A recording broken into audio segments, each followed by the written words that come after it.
Bismillahirrahmanirrahim. Assalamualaikum warahmatullahi wabarakatuh. Ikhwani wa ahwati rahimakumullah. Alhamdulillah kita masih bisa bertemu dalam pelajaran Al-Islam. Oke, untuk hari ini kita akan belajar tentang rukun haji. Oke, sebelumnya marilah kita awali pembelajaran Al-Islam pada hari ini dengan bacaan Al-Basmalah.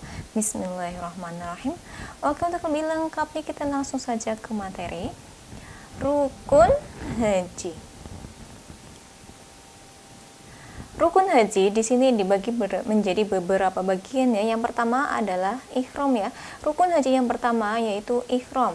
Ihram dilakukan pada mikot makani yang sesuai dengan daerah asalnya masing-masing. Masih ingat ya kemarin mikot makani? Mikot makani ialah tempat-tempat dimulainya pelaksanaan ibadah haji. Jadi ihram dilaksanakan pada mikot makani. Jadi orang Indonesia mikotnya dari mana? Dari Yalamlam. Berarti mulai ihramnya juga dari Yalamlam ya. Ihram adalah niat ibadah haji ya. Itu dari Yalamlam, dari mikotnya. Nah, ihram ini ada tata caranya ya. Tata cara ihram adalah sebagai berikut. Yang pertama ialah mandi ketika akan memulainya. Ini harus mandi ya, biar suci. Yang kedua, bersuci dari hadas dan najis. Yang ketiga, memakai wewangian di badan. Jadi ini mirip seperti tata cara ibadah sholat Jumat ya. Mengenakan kain putih yang suci untuk menutup badan bagian bawah dan selendang putih untuk menutup badan bagian atas. Ini untuk laki-laki ya. Memakai kain ihram yaitu kain putih polos ya. Terus selanjutnya sholat 2 rakaat setelah melakukan hal-hal di atas. Jadi setelah mandi, bersuci, memakai wewangian dan memakai baju putih, maka disunahkan untuk sholat 2 rakaat. Selanjutnya memotong kuku, mencukur kumis, mencabut bulu kutiak dan mencukur bulu kemaluan. Ini mirip ya seperti halnya sunnah-sunnah untuk melaksanakan sholat Jumat. Oke, selanjutnya. Nah, ini ada melafalkan niat haji ya. Jadi ihram itu adalah melafalkan niat haji di mikot, yaitu labbaik Allahumma hajjan. Aku, ini artinya ya, yang artinya aku memenuhi panggilanmu untuk haji. Nah, ini dilakukan apa? Ketika melaksanakan ibadah haji ya. Jika hanya melaksanakan ibadah haji, maka niatnya labbaik Allahumma hajjan. Kemudian atau labbaik Allahumma hajjan wa umrata. Nah, ini berarti ada hajjan dan wa umroh, berarti niat untuk haji dan umroh ya. Aku memenuhi panggilanmu untuk haji dan umroh. Ini adalah jika melaksanakan ibadah haji dan umroh secara bersamaan. Maka niatnya seperti ini ya, labbaik Allahumma hajjan wa umrota. Ini adalah untuk ketika niat melaksanakan ibadah haji dan umroh secara bersamaan. Atau labbaik Allahumma umrota wa hajjan. Aku memenuhi panggilanmu untuk umroh yang kemudian dilanjutkan untuk haji jika melaksanakan ibadah umroh terlebih dahulu pada bulan-bulan haji kemudian melaksanakan haji. Jadi ini adalah niat ketika kita pergi naik haji dan ingin sekalian melaksanakan umroh. Jadi umroh terlebih dahulu kemudian melaksanakan ibadah haji.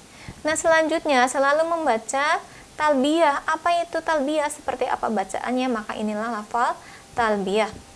Ya. Labbaik Allahumma labbaik, labbaik la syarika laka labbaik, innal hamda wan ni'mata laka wal mulk la syarika lak. Ini adalah lafal talbiyah. Sering kita dengarkan ya, baik di televisi maupun di manasik-manasik haji, itu selalu melafalkan lafal talbiyah yang artinya ya Allah, aku penuhi panggilanmu, aku penuhi panggilanmu, tidak ada sekutu bagimu, sesungguhnya segala pujian bagimu dan kenikmatan serta kerajaan hanya milikmu, tiada sekutu bagimu. Selanjutnya ini adalah rukun haji yang kedua, ialah wukuf di Arafah, yaitu berdiam diri atau menetap di suatu tempat yang disebut dengan Arafah. Arafah ini adalah suatu tempat ya di Makkah. Wukuf berdiam diri dilakukan pada tanggal 9 Zulhijjah mulai tergelincirnya matahari sampai terbenamnya matahari. Tanggal 9 Zulhijjah ialah yang biasanya kita sedang melakukan apa? Hari raya kurban ya. Maka orang yang berhaji mereka sedang melaksanakan wukuf di Arafah. Kemudian rukun haji yang ketiga ialah tawaf ifadah, yaitu berputar mengelilingi Ka'bah sebanyak 7 kali. Ini gambarnya ya. Yang kedua ialah sa'i. Apa itu sa'i? Yaitu berjalan di antara Bukit Safa dan Marwah dengan niat beribadah kepada Allah. Ini gambarnya sa'i, berlari-lari kecil antara Bukit Safa dan Marwah, nanti balik lagi seterusnya sampai 7 kali. Selanjutnya, setelah tadi kita belajar tentang rukun haji, maka sekarang kita belajar tentang kewajiban-kewajiban haji. Apa saja sih kewajiban-kewajiban haji itu? Yang pertama ialah ihram dari mikot. Ingat, yang pertama ihram ya, wajib. Kalau ibadah haji tidak diawali dengan ihram, maka hajinya tidak sah. Yang kedua adalah wukuf di Arafah pada tanggal 9. Ini tanggal ya, afwan. Jadi ini juga wajib. Yang ketiga, bermalam di Musdalifah pada tanggal ke-10 Dzulhijjah setelah meninggalkan Arafah. Yang keempat, melempar jumroh akobah pada tanggal 10 Zulhijjah. Melempar jumroh ialah melemparkan 7 kerikil ya, 7 kerikil batu kecil sebanyak 7 kali. Yang kelima, bermalam di Mina pada tanggal 10 Zulhijjah. Dan yang keenam, melempar jumroh pada tanggal 11, 12, dan 13 Zulhijjah.